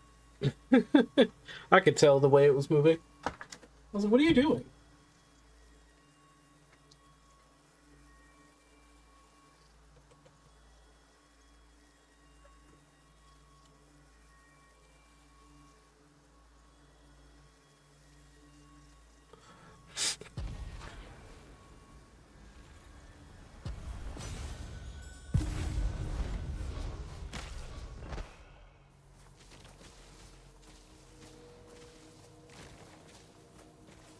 So I guess that key was his wagon. How is killing Alric and oh, because somebody could kill Alric and not take the key off of him, I guess.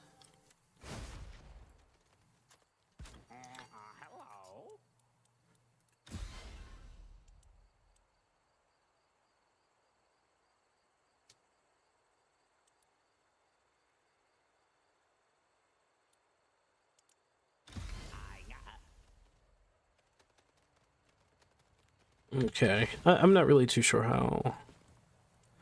Okay. Draconic power. Teleport displacer. Elvish fancy key. Moonlight essence? Really? Okay, and the rest of the stuff can be sold.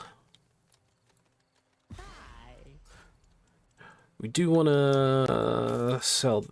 Oh yeah, that's the thing that can't be destroyed. I can't. Thank God I can't lose this. Like, thank goodness. Filter by type. I have a lot of stuff. There's a helm in here that works better to my advantage here. Puts me lower, puts me at 90, but that's fine. And I guess we're gonna find your stuff, get the cog if we really need to. I think I'm going to get your thing. It's located in the Wolves Woods near the bandit camp. We're gonna get your thing, and then we're gonna try to get a moonlight, like a dark moonlight, so that we can use it. I forgot how to do it. I seriously forgot how to get the thing. Power vortex explodes after 2 seconds. On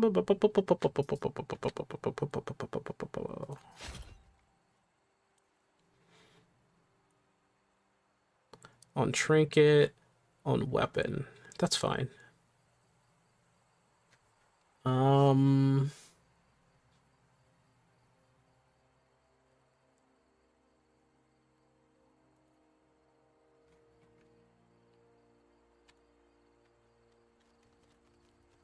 Let's see. If we're going to go out and find his wagon, it's going to give him more stuff. But I still need to do the moonlight. Like, I need to do the ritual. I'm come to trade.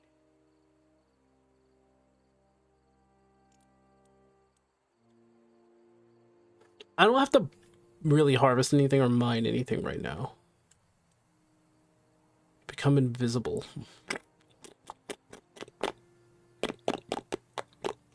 Become immune to crowd control for 5 seconds, which is actually good. And he said by the Wolves Woods.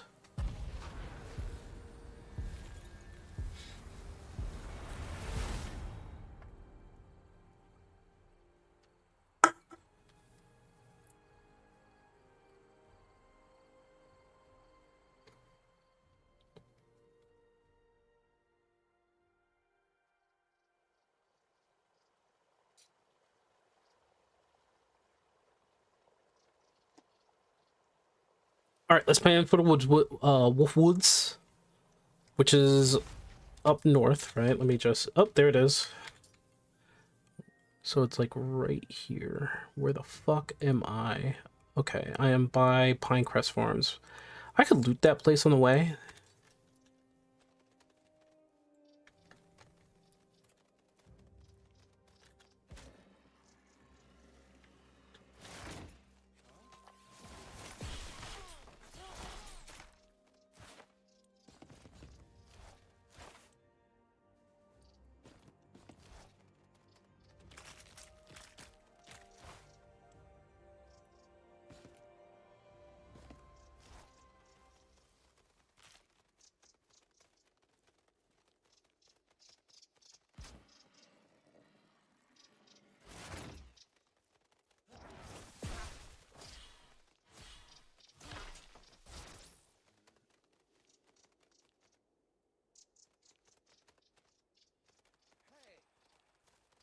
Oh, hey guys, what's up?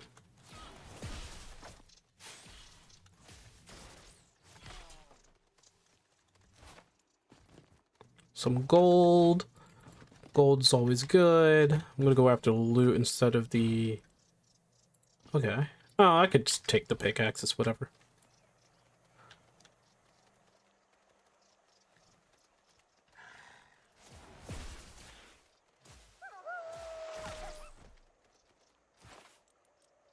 Oh, okay.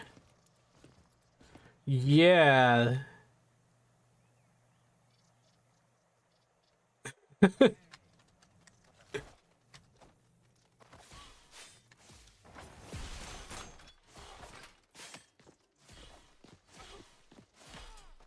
There you go. You can follow me if you want, but I have contingencies.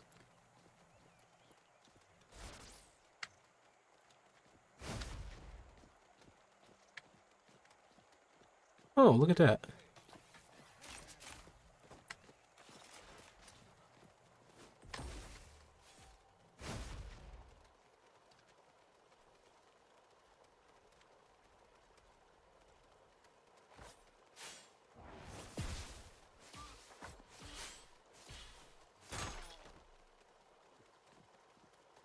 Do do do do do do.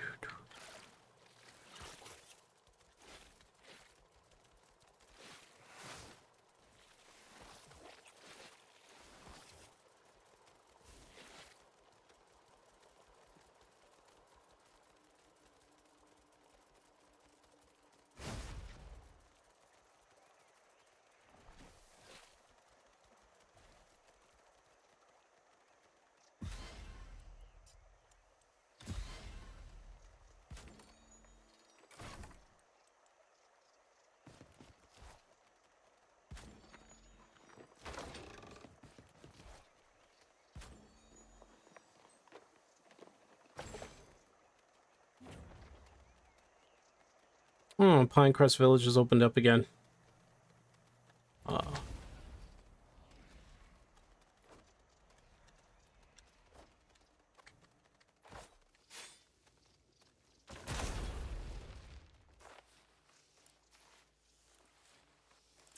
That hurt me.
Ew, that was fast. Got the cart. Now I gotta think about how to do the moonlight ritual. Unless they bombard me with another quest. Ooh. I need a tissue. That's what I need.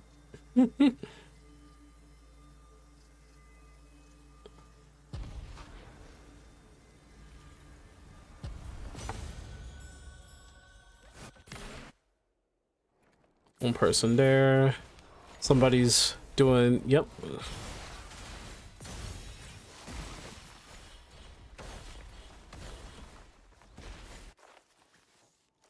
Ooh, somebody's doing the elven quests and everything like that.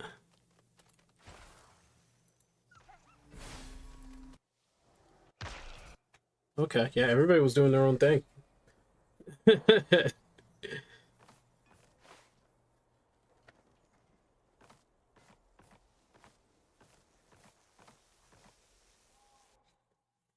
think I got lucky with the bandit's golden chest. But I'm gonna sell the weapon. Well, maybe I should. Technically, it's a weapon that I can use. Yeah, let's see.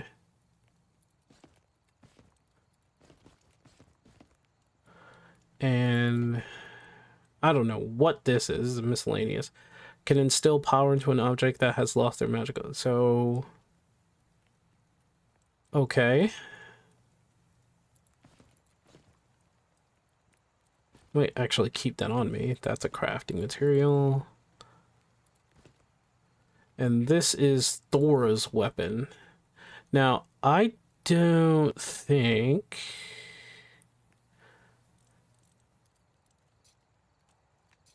I have a weapon to speak of. I wish you could stack these. It would be great if you could stack those. Stack potions and stack bandages. That would be great. Like, they take a lot of room when you make them.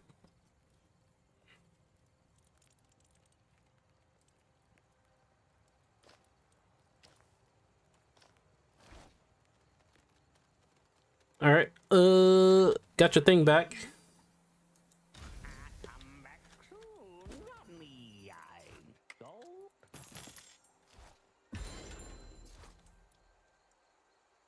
I do not have a ceremonial dagger. Nor do I have a moonstone shard.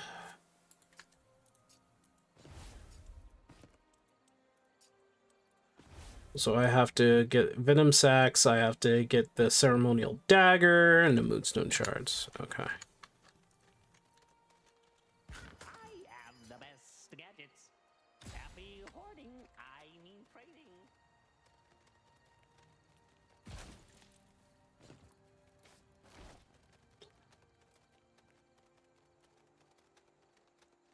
Wolves, you are done. What exactly do you do?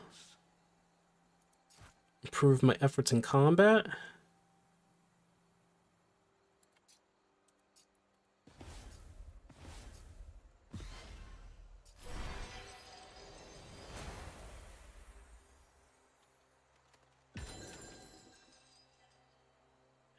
Prey in the weak, 10% critical strike against vulnerable minions. Armor versus minions. Vulnerability, gain the ability to attack when enemies are vulnerable, causing them to take double damage. Okay. Cooking. Unlock the ability to use cooking pots in Haven and out in the world. This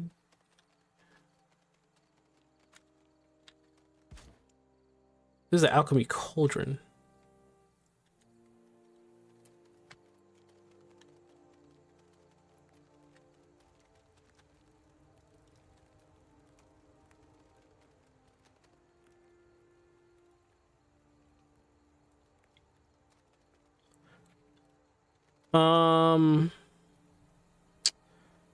All right, I'm just gonna go out there.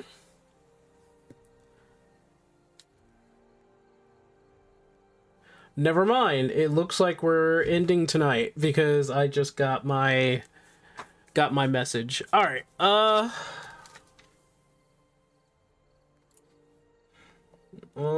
my way.